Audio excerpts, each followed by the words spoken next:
Yesterday I woke up and I didn't want to get out of bed.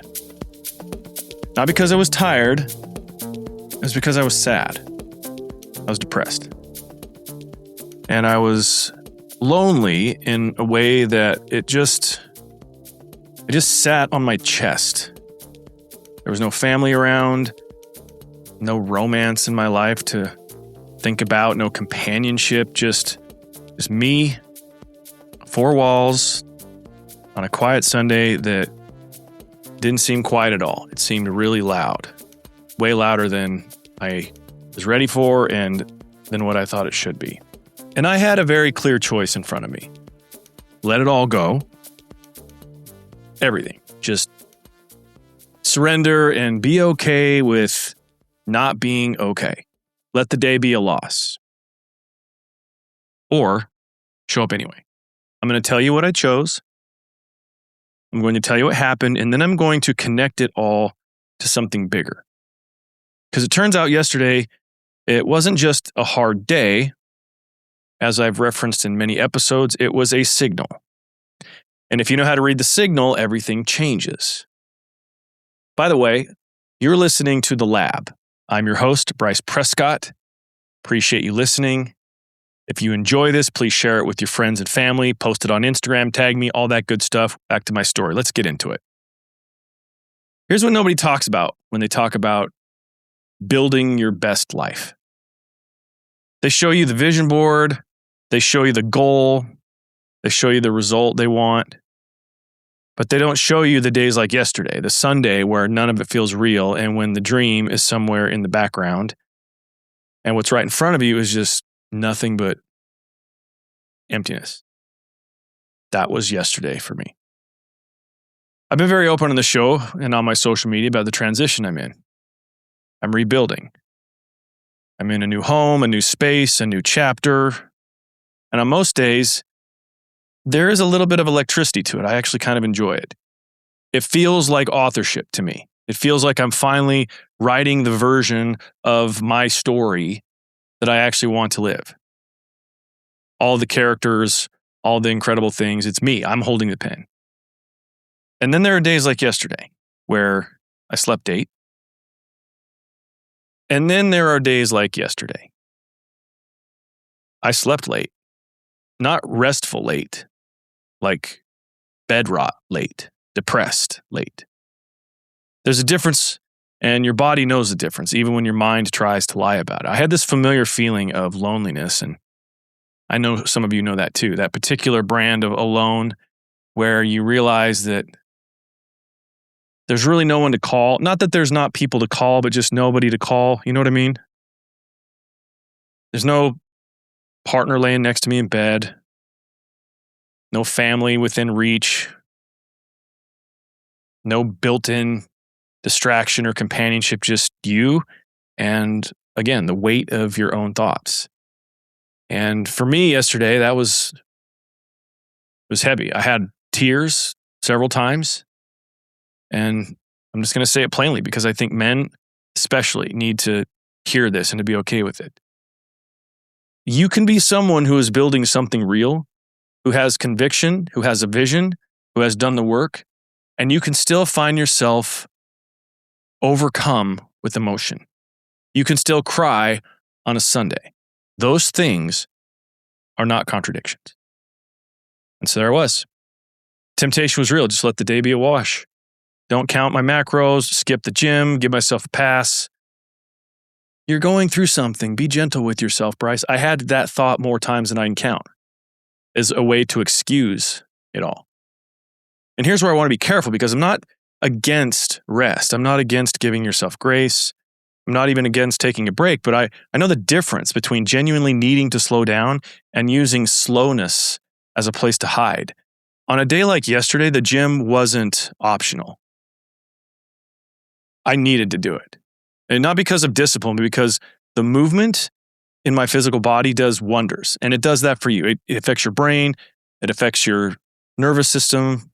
And I at least had the wisdom in the moment to know that I needed that. And so I went. And the workout wasn't great. It wasn't some sort of like highlight reel moment where I just crushed it or had a PR or anything. It's just I walked in tired and low energy, and I did what I had committed to do, and it was decent. But it shifted something in me. I broke a sweat. I felt accomplished, and just that change in my body was just a little bit of a shift, enough of a couple degrees that it was enough. And it then inspired me to keep up with the other commitments that I had been so good about. Sobriety and counting my macros and keeping those promises to myself that could have very easily gone by the wayside yesterday. But they didn't. I kept those. I'm thankful for that because I recognize now, a day later, that it was a real boost to my self-trust. I need that, especially now, to remind myself that I can make and keep commitments. I can do hard things. I can stand in the face of challenge. And even though I don't want to and everything in me is fighting against it, I can still make the best choice. And then this funny thing kind of happened. I got a package in the mail that I'd been waiting on. Just bear with me. It was new bed sheets, of all things. The place that I'm renting is a furnished place, so it's an incredible location. It's got wonderful it's really quite something. But because of that, it's felt more like an Airbnb at times than like my spot. And especially in my own bedroom, it's somebody else's sheets. There's other people's pictures on the walls. There's like, I didn't create this room or this environment. So it felt that way. It has felt that way. There's been a disconnect in me connecting with my space in that way. The irony of that is this office that I'm recording this podcast episode is exactly opposite. It was an empty room, and I have curated it and created it to be exactly what I want. This feels like my space, but my bedroom, not so much. And part of what was on that bed was these crappy sheets. And so I finally bought myself some new sheets. There was something about it, just rearranging the space, taking some pictures down, buying some other things to like really make it my own, my space, my environment, something that I had created, that I had agency over. And so just being in motion and doing that and starting to feel this new room of mine come into this feelingness of that it is my space and not someone else's space that I'm borrowing, it was healing. And so my mood started changing. I went for about an hour-long walk later in the evening. I talked with an old friend. I came home and ended up just playing some games and just having an easy night. And then I went to bed. And here's the thing, it felt better. Not fixed, but I did feel better. I felt like I had been able to shift something. And that I won the day. The day didn't beat me. I had won the day. And this morning when I woke up, I was rested. I felt like myself again. Within the first hour, I was back in my breath work and meditation process. I was envisioning the life that I want, the home that I referenced in last episode. I'm walking through it. I've got my dream car. I'm driving a G-Wagon again. I'm back in that visualized space, and my body's responding to it in a really beautiful way. I'm experiencing both in my inner world and then pieces of my outer world, my dream life, my ideal scenario, in just parts, but at least it's something. I was feeling that energy. I was feeling like I was someone who knows that there is something coming and that my faith is being rewarded. My hope was returning in my body, not just my mind. I could feel it. If you were to talk to me yesterday, I was Chicken Little, man. The sky is falling. Just 24 hours later, completely different tune. And it's still tracking upward. Even in preparation for recording this podcast episode, I found myself in an excited place of sharing this story because I know that others experience this same thing. And that just by simply sharing it, it would help hopefully at least just one person to not feel like they were crazy or alone. But it begs the question, what happened? What actually changed between my Sunday morning and then this Monday morning? And that's what I want to unpack for the bulk of this episode. Because it wasn't magic, it was a process. And it's a process that you can run to. Now here's the reframe. I want you to really sit with this because it's going to change how you look at your hard days. Let's be clear, yesterday wasn't a failure. Yesterday was a diagnosis. Every single feeling that I had, the loneliness, the depression, the sense that my room wasn't mine, there was no one around, none of that was random noise. It was all pointing at very specific things. It was my inner world was telling me in very clear language exactly where I needed to give attention. The loneliness wasn't just sadness. It was pointing at something. I've known for a while a pattern inside of me around receiving love, around letting people in, around allowing myself to be accompanied in life in a way that I actually want. And that's just not a circumstance problem. That's an internal work problem for me. And as I reviewed yesterday, I recognized that the loneliness was a signal on that dashboard, if you will, saying, hey, look here. This needs attention. And the room, feeling like an Airbnb, that was pointing inside of me at a lack of belonging, at the need that I had to inhabit my own life fully and not just occupy somebody else's life temporarily. And the fix wasn't complicated. Some new sheets, a shoe rack, some wall art, 20 minutes of cleaning and rearranging. But the act of doing it was an act of me saying, I live here now. This place is my space. I am not a guest here, which means I'm not a guest in my own life. The gym, that was me honoring the promise I made to myself. Every time you keep a promise, even when it's inconvenient, even when you don't feel like it, you make a deposit into your own proverbial account, your self-trust account. And your self-trust is the foundation of everything, everything. I've said on the show before, and I'll keep saying it, your emotions are not your enemy. They are the map. They are the signal. Most people treat a hard day like it's evidence against them. Like the depression or the loneliness or the doubt is proof that something is wrong, that the path they're on isn't working. And I really understand that instinct. That can make sense to the intellectual mind, because when you're in it, that's what it feels like. It feels uncomfortable, like this can't be right. Why isn't this working? But what if instead of asking, what does this mean about me, you asked, what is this showing me? Those are two completely different questions. The first one collapses you inward. What does this say about me? The second one opens a door.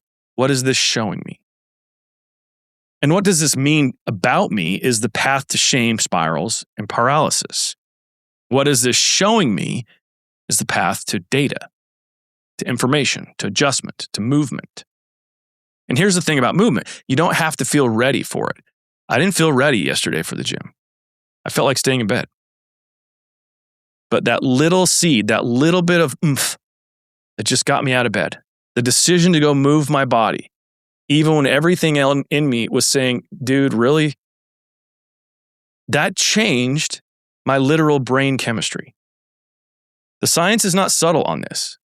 Movement creates the neurological conditions for clarity, for hope, for the return of your own agency, which means the return of authorship. Same with my bed sheets. Same with going on a walk. Same with the conversation that I had. Same with the games at the end of the night that I played. None of those things were grand gestures, big cinematic sweeping movements, but each one was a small act of authorship, a small vote for the version of me that I was becoming. And that's what I want you to hear. You don't climb out of a hard day in one move. You don't overcome depression just by snapping your fingers. You climb out of it by decisions, little ones, over and over. One small aligned action followed by another small aligned action. And the formula, and I've talked about this, is diagnosis plus integration equals transformation. Yesterday was the perfect example of that formula in real time. The loneliness, it was a diagnosis. The new sheets, the walk, the connection, integration. The mood shift, the rest, waking up this morning back in my energy, that's the beginning of transformation. And you see this pattern in your own life as you look at it through this lens? It's never one big moment. It's always a series of small ones. And the only way to navigate those small moments is to know how to interpret the signal, to stop treating your discomfort and your negative emotions as the enemy and start seeing them as what they are, which is information. Which brings me to my dream house. As I've shared, several years ago, I was in a mental programming event run by one of the top NLP practitioners in the world. I love this guy, a guy who's genuinely elite at what he does. And in this specific meditation, I saw a version of my life that I hadn't yet experienced. I hadn't yet built it. In that vision, I had it all figured out. My money was right. My body was right. My relationships were on point. My inner world was on fire. I was creating actively all the time. And in this vision, there was a house, specific house, big driveway on the right side, overlooking a valley, infinity pool. I was there with my person. It was mine. That visualization in that moment is as real as gravity. I was alive in that visualization in a way that it felt so real that it stunned me. And then when the event ended, I went home, life happened, marriage stuff, business stuff, my dad died, health stuff, the weight of real life. And it became easy to kind of forget the weight of what had occurred in that vision, in that moment.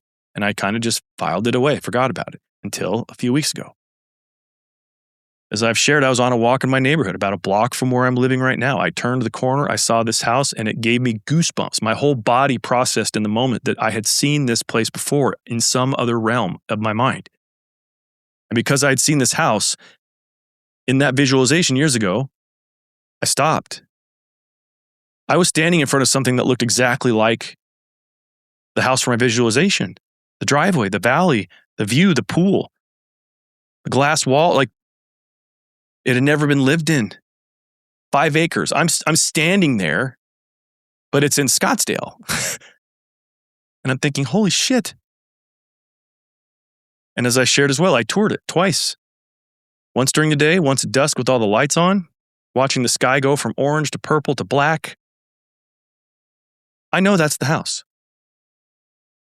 It's $8 million. I don't have $8 million right now that I'm aware of. And all of that story about the debt service and all that, and I've shared that before. And here's where it gets interesting. And here's where the challenge of yesterday and the vision of my house become the same story. When I was on that second tour, I started thinking about the power bill, the water bill, the landscaping crew, what the HOA would cost. I felt the discomfort financially already about how expensive it would be to live there. Thought about what the payment's going to be, all of it. I felt real discomfort, like in my physical body, a tightening in my physical body. And I had this thought come up, can I actually pull this off? What if I get into the house and I lose it? What if I can't hold on to it? All these negative thoughts. Because like I've said, I've had big houses before. Mansions, 11,000 square foot homes with, my one house had a basketball court in the basement. My other house was right next to a creek in a very luxurious neighborhood in Salt Lake City. I've lived in luxury real estate before, and I don't now. And that ghost in that moment came back. Is this just another version of me reaching for something that I'm not ready for, that I've done before, and I would lose it if I got it anyway? And then I caught it. I recognized what was happening. That discomfort wasn't evidence that my dream was wrong or that I couldn't pull it off. It was a signal. It was pointing directly at exactly what I needed to grow into, not just from an earning standpoint, but as a person. My capacity, my nervous system, the things I would have to handle and deal with to live in a place like that and keep it. The worry about money, that was pointing at the work that I need to do on my mindset, my reoccurring revenue in my business, my marketing, my sales, my infrastructure. My worry about losing it, that was pointing at the pattern that I need to break. The one where I haven't fully trusted my own capacity to sustain something great. I know I can get into situations where I get what I want. Sustaining it, holding on to it, I got some insecurities there. This emotion was a reminder of working on that insecurity. Every moment of discomfort, when I thought about that house, think about that house, is my inner world saying, look here, this needs resolved if you're going to do it. This is where you get to focus. This is where you have work to do. This is what is between you and that life. And yesterday was the daily version of that same process. The house, that's the long game. Yesterday was the short game. But the formula is identical. Discomfort is a signal. Signal is an invitation. Invitation as an opportunity to grow. And the growth as the path to the thing that I actually want. The growth as the path to the thing you actually want in your own version of this. And here's what I want to say about that house. And for whatever version for you that house is, it starts with just knowing what you want, specifically, in detail. Because this is what I constantly see in coaching. I see it's in my group coaching experience, the lab, in my one-on-one clients. Most people are vague about what they want. I want more money. Okay, good. How much? What for? How are you going to manage it? What type of spender are you? I want a better relationship. Okay, cool. Well, what does that look like for you on a Tuesday? How do you show up in that relationship? How do they show up for you? Do you know? Have you done the work to know what you want when you say you want a better relationship, to even quantify that? As I say these words and you're listening, what do you feel in your body right now? When I ask you that, do you know? Do you feel a sense of assurance? Or is it vague? Because vague desires get vague results. Your subconscious mind is the most powerful focus agent that there exists, but it needs something specific to focus on. The moment you get detailed about what you want, your mind starts illuminating things, showing you opportunities, inspiring you to talk to people, to go places, giving you ideas that were always there, but that you weren't calibrated yet to see. You weren't on the right frequency. And the same reason it's exactly why when you buy a new car, you all of a sudden start seeing that car everywhere. Those cars were always there. Your mind just wasn't tuned to them. Same thing happens when your dreams get specific. So here's an exercise I give every client that I work with. I know that you've heard this before, but I don't care. Very few of you are actually doing this. I give every client I work with the following exercise. Make 2 lists, 100 items each. First list, material items you want. Doesn't have to be practical, can be crazy, doesn't have to be humble. You want the Rolex, you want the house, the car, you want the Lambo, the private jet, courtside seats to the game, whatever. Put on the list. The second list is your experiences. The graduation gift you want to give your kid, the 50-yard line moment, the trip you always imagined, the version of your relationship you've been afraid to admit you want, time and space where you've got time on your own, you have time freedom. You want that? Put that on the list. And here's what always happens. People get to 25, 35 items, they hit a wall. It's not because there's nothing left to want. It's because the voice in their head starts talking them out of it. I really don't need that much. I'm not really a materialistic person. That's not realistic for me. I don't need to focus on that. And that voice is not your conscience. That voice is just your comfort zone. It's trying to keep you small and predictable. That voice is basically fear. It's fear wearing the mask of humility. It's quite literally the perfect version of the wolf in sheep's clothing.